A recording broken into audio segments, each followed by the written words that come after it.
Oke guys, mohon dukungannya nih buat Rifki. Insya Allah saya malam ini berangkat ke Tunisia.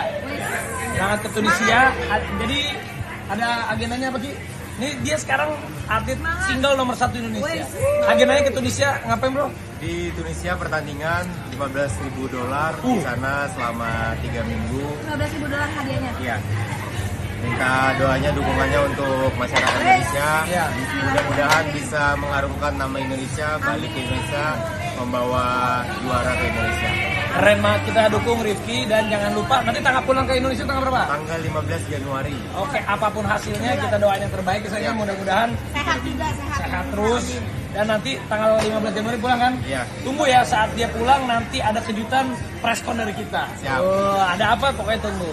Sukses ya Ki, hati-hati di jalan. Thank you Raffi, thank you Kak Gigi. Kamu doain gak Rifki semangat ya. Iya, mantap, keren banget. Ini juga kita lagi sama teman-teman juga. Ada Dila. Nanti mau kemana lagi Dil? Pertandingan kapan lagi? Minggu depan tanggal 29 berangkat ke New Zealand. New Zealand. Oh mantap.